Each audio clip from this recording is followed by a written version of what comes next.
Yeah, baby. Welcome to Thursday. It's Tony Kurre here. How you doing, man? Everything good? You rocking?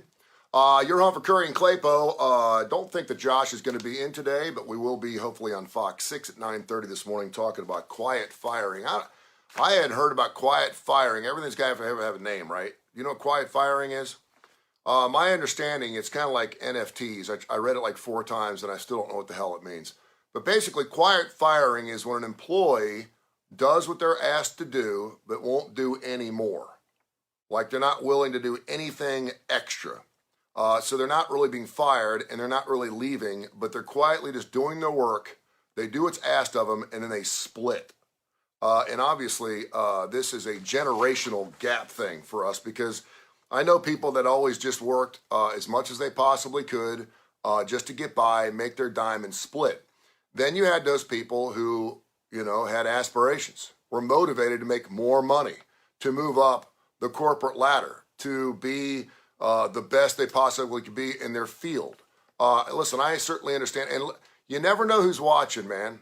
I remember being on radio when I was 16, 17, 18 years old. I started when I was 14, and I worked for a radio station up in Hamilton, Ohio. It was 96 Rock, and our numbers sucked. I mean, we had like a 0.5 or something like that, and I always remembered, you never know who's listening, man. It could be 1 or 2 people. Much like when a band takes stage and there may be only 5 people in the house. You don't know if one of those guys is with RCA Records. You have no clue who or when you're going to be discovered. So you got to put on your best show every single day. I do it here on Facebook. I do it on Tony Kurre Radio, wherever I am. I'll tell you a quick story. So I'm in Louisville, Kentucky. This is back in 1988. I had just gotten off the phone with my mom. Benny Selman, good morning to you. I just got on the phone with my mom and called her up and said, listen, I suck in radio. I said, I'm not good. I'm not doing, and I had the #1 show at night.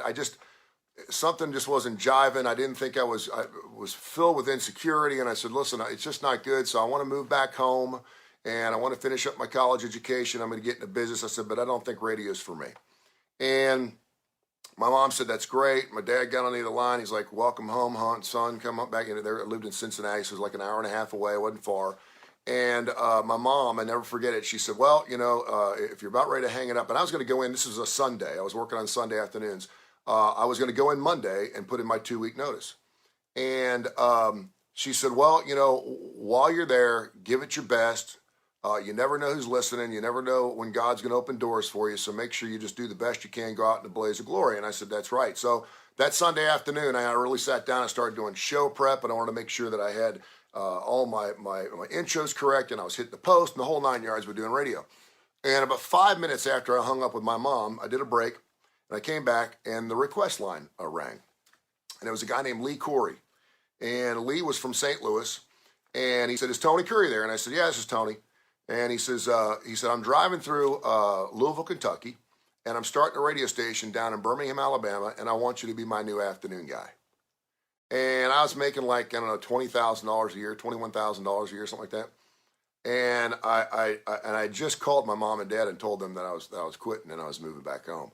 And I said, well, what was it to pay? And he goes, I think I can get you about 28 grand. And I said, I'm in. And he said, I just heard your last break. I just was flipping around the radio dial. Wasn't specifically trying to find your radio station, but we're starting a classic rock station down in Birmingham. So I found 96 QMF, which was the radio station in Louisville, Kentucky. And he said, I thought I'd give it a shot. And I heard you talking. And I was like, this guy would be a perfect fit for my radio station. So you never know who's listening, when they're listening. Give it your best shot. I always tell my kids the same thing. You never know who's watching you. Make sure you put on your best show you possibly can do.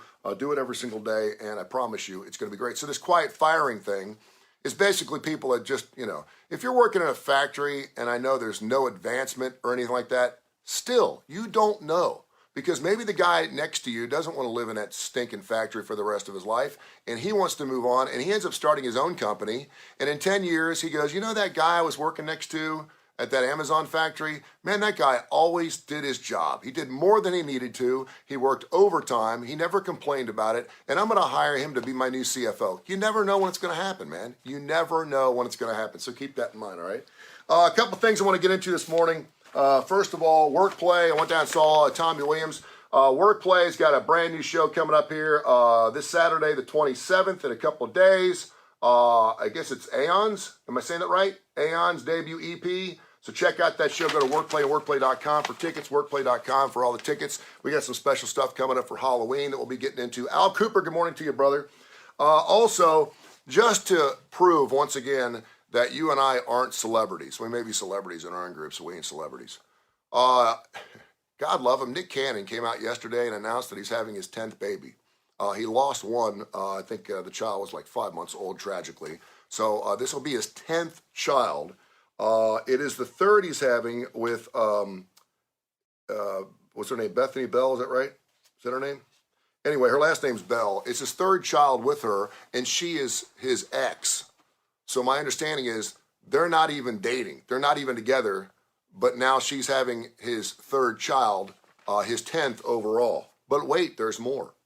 Recently, he was on Entertainment Tonight with Nichelle Turner just last month and hinted he might have an additional 2 children on the way very soon, outside the 10th one. This is what killed me, though. He said, and I quote, "I allow the women in my life to kind of share their news on their own because then it doesn't make it look like I'm trying to get publicity. When they're ready to speak on who and what and where I support. For now, I'll just let them talk. That's why I said the stork is on the way. We'll see how it trickles down. You would be safe to see or bet on 3 children in 2022. Brittany Bell is her name. And by the way, Brittany Bell hasn't said a damn thing about having the Cannon's baby. So if he's like, I let the women talk about where, when, and how, and I don't want the publicity. I'm like, whatever, Nick. Nick is full of shit. He wants the publicity. Thing is, man, every single woman he's been with has been smoking hot. If you could have 10 children and money wasn't an issue, and it doesn't appear to be with Nick Cannon because he's all over the place on The Masked Singer. He's got his own show. I think it's being canceled in afternoons. This is with 5 different women, right? He's got 10 kids with 5 different women, but every one of them is smoking hot, man, dude. And I know, who is it? Kevin Hart? Was it Kevin Hart who gave him a condom machine? Like gave him moralistically, ethically, I don't get it. I don't see how you can be a father to 10 kids. Certainly not 10 different. If you had 10 different kids with one woman and they're all living in the same house, maybe. But the guy's got to work his ass off 23 hours a day just to make bank so he can take care of his 10 kids. But he's got 10 kids with 5 different women. It ain't the world I lived in. Man, my dad would have lost his you-know-what if he saw something like that. But I guess congratulations. We were also going to get into something, Claypo and I, we could do it next week, about the walking away wife syndrome. It is a syndrome. It's not really a syndrome. It's basically the guy who's in a relationship with his wife for any amount of particular period of time, and she just walks away from the marriage.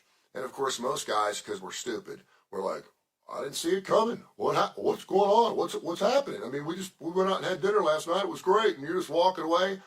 It is like the bubbling of lava underneath Mount Vesuvius. And it's bubbling and percolating for years.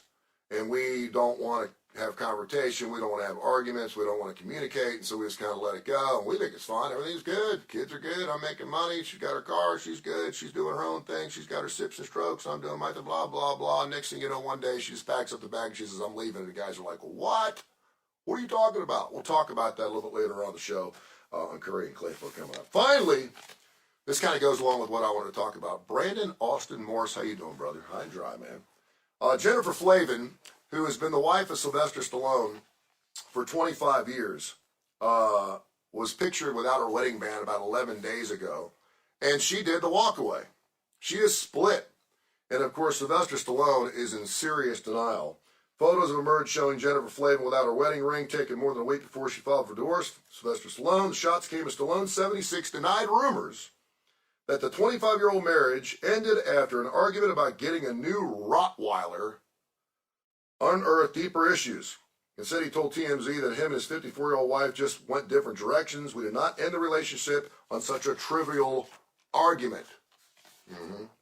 He goes on to say, eventually, what led to a divorce remains unclear. Early rumors from TMZ sources say things fell suddenly apart when the couple argued over a Rottweiler protection dog that Stallone wanted but Flavin did not.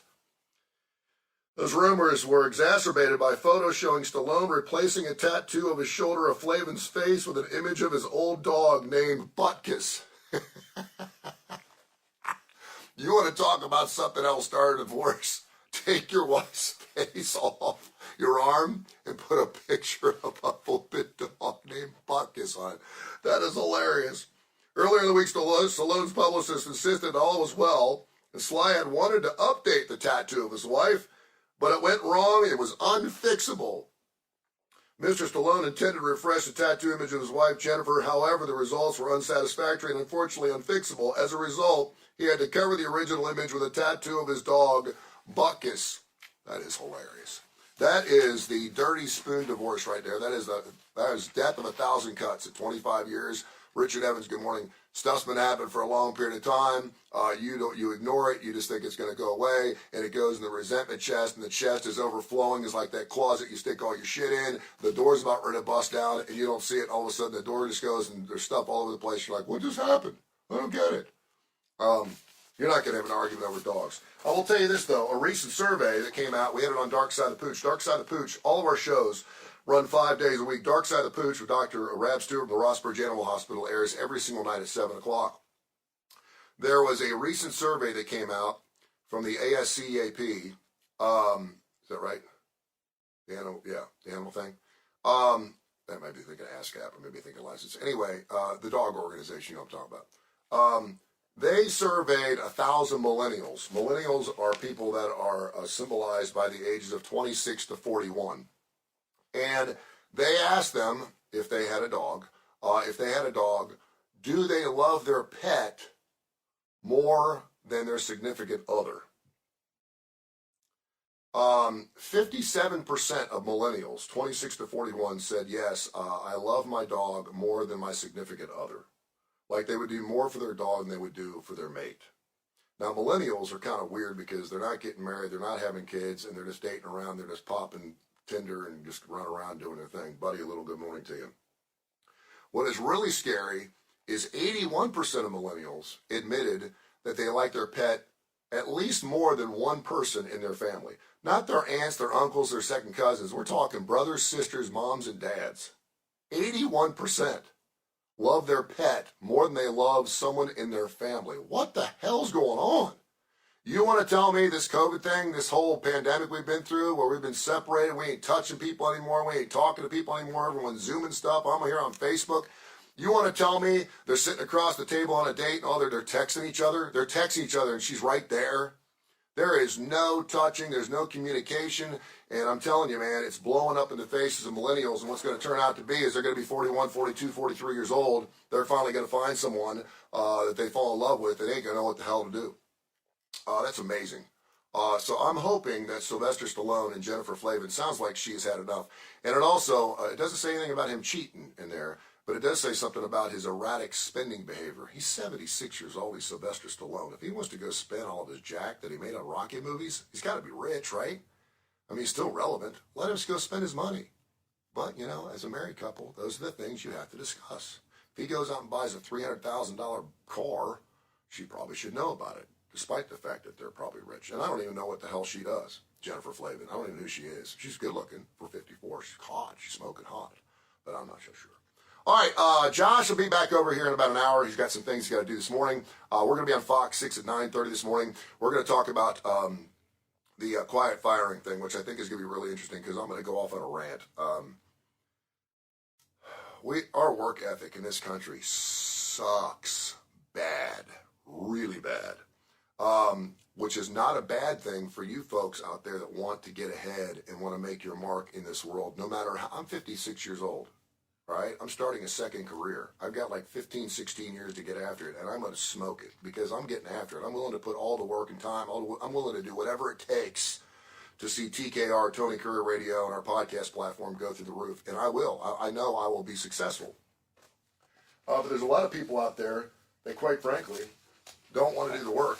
And, we've been saying this for years. There's people that are just lazy. So for you youngsters, if you got good parents and you're raised right and you are willing to get after it and do a little extra or maybe even a lot extra, you can make bukus of bank in this life because the people, your peers, the ones that you're working with, they don't give a rat's ass. Ask Nick Saban how that works. Mr. $11.7 million a year guy. Ask him if all you got to do is go out and win your box every game and you're going to move up the roster spots. It ain't happening. You got to put an extra man. You got to be the first man in, the last man out. The first woman in, the last woman out. You've got to if you want to get ahead. And if you're not doing that, then I don't want to hear you complain about inflation. I don't want to hear you complain about not making enough money. I don't want to hear about your student loans. I don't want to hear any of your crap. I don't. If you're not willing to put the extra work in to change things in your life financially, I don't want to hear you bitching and complaining about it. This world sucks. This is so difficult. I don't understand why I'm not moving up. I've been doing this job for 3 years and I'm still secretary. Well, how about getting your ass there before 8 o'clock and staying after 5? Just saying.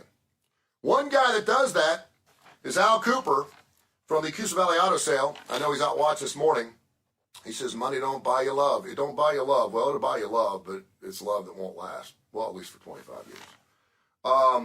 Brad, David, Shane, Dakota, Jeremiah, Al, and the entire crew, they're fantastic, and they do a great job. I have never had a car dealership on TKR. I get to kind of pick and choose my clients, and I trust all my clients. I love all my clients. They're fantastic, and they really fit what I'm trying to do here. And I use all their services. And so I went up there to see Al, and I talked to him for a couple hours. Super passionate about what he does. He's going to tell you exactly what he paid for the car, what he's willing to sell the car for, and get after it. It's unlike any car buying experience I've ever been part of. And I've been in the car buying business for a long time. I did commercials for everybody in this town, man. I was a radio whore. I mean, I got after it. And I was driving leases every 6 months. I never had a car that was older than 6 months. Right now I'm driving a 2013 Honda Odyssey with 152,000 miles on it, and I love it because it's paid for. But I'm willing to trade it in because Al told me exactly what it's worth, and I know I can get a car with very low payments and get something that, of course, is more economical and at the same time is going to last me at least another 150,000 miles, and I'm super excited about that. His phone number is 256-267-0296, 256-267-0296. Before you call him, if you're looking for a used car, that's the way to go because new cars lose all their depreciation on a new car. Off the lot, you're losing 15 to 20% right off the bat. CoosaValleyAutoSale.com, CoosaValleyAutoSale.com. Check them out. They will help you out for your next car, and I promise you. And they call them Easter eggs because like every morning there's like 6 or 7 new ones on the lot. Their cars stay in the lot for 2 to 3 days, they're gone. So that should tell you something. I think yesterday he had like 42 cars in the lot, so he's getting after it. CoosaValleyAutoSale.com. All right, we'll be back at 9:30 on Fox 6 this morning with our great friends Janice Rogers and Mike Dubberly, the Dubs, and looking forward to talking about quiet firing on Fox 6 at 9:30 this morning. Have yourself a wonderful day. Al, thanks again for watching, and everyone right here on Facebook, let's get after it, man. Have a great Thursday.